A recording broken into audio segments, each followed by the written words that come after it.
আজকে আমরা শিখব কিভাবে একটি অতি সহজে আমরা আমাদের মানুষের হৃৎপিণ্ডকে আঁকাতে পারি।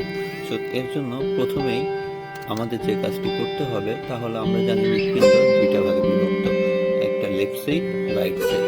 সো আমরা প্রথমেই লেফট এবং রাইট সাইডে দুইটা এরকম অর্ধচন্দ্রাকৃতির দাগ দিয়ে নেব।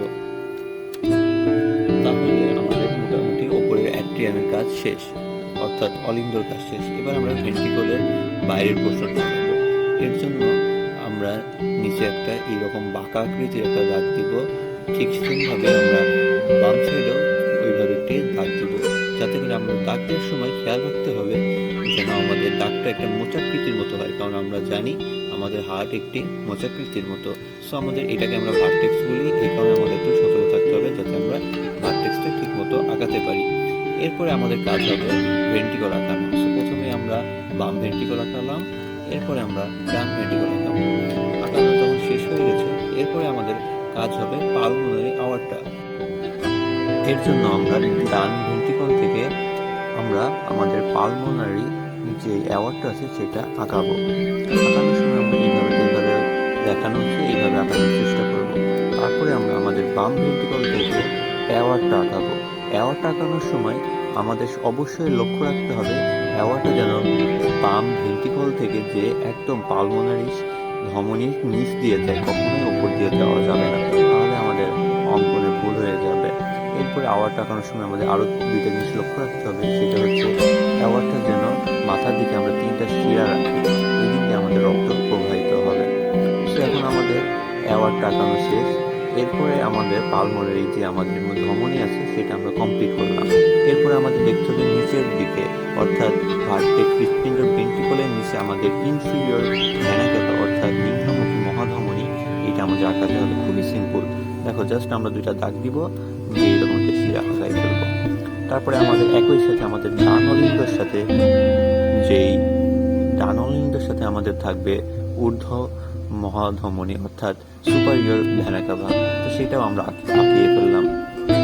এরপরে তারপরে আমাদের যে ফুসফুস থাকবে, ফুসফুস থেকে রক্ত যাতে হৃৎপিণ্ডতে ঢুকতে পারে, এর জন্য আমাদের কিছু পালমোনারি শিরা থাকবে যেটা ফুসফুস থেকে আমাদের হৃৎপিণ্ডের সাথে কানেক্ট করবে, সেটাই আমরা আঁকিয়েছি খুবই সহজভাবে। এরপরে আমরা অ্যাওয়ারটা থেকে যেই শিরা উন্মুক্ত হবে ডান অলিন্দতে, সেটা আমরা আঁকালাম এবং পালমোনারি শিরা দিয়ে দিলাম। এরপরে আমরা আমাদের ব্লাড সার্কেলের পাথটা আমরা একটু ইন্ডিকেট করে যাবো। দেখো আমরা ব্লাড সার্কেলের পাথটা খুব সুন্দরভাবে বলতে পারি।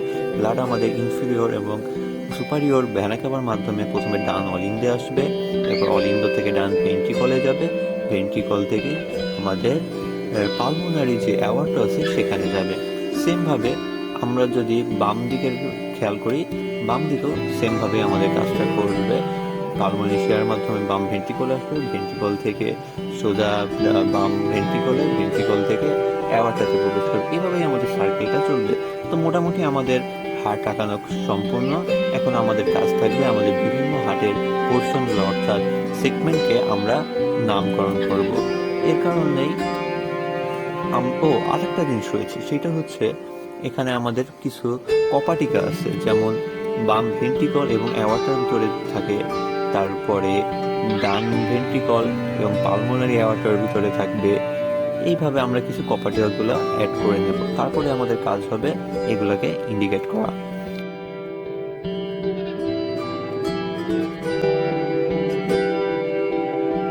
তো প্রথমেই দেখেন আমরা অ্যাওয়ার্টটা লিখছি, তারপর পালমোনারি আর্টারি, তারপর লেফট অ্যাট্রিয়াম, তারপরে পালমোনারি ভেইনস, তারপরে দেখেন মাইটাল ভালভ, অর্থাৎ মাইটাল ভালভ থাকে আমাদের বাম অলিন্দ এবং বাম ভেন্ট্রিকলের মাঝে।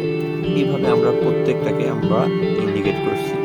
তো এইভাবে করতে পারলে পুরাটা আমরা খুব সহজেই একটি মানুষের কমপ্লিট হার্টকে আমরা রিপ্রেজেন্ট করতে পারবে।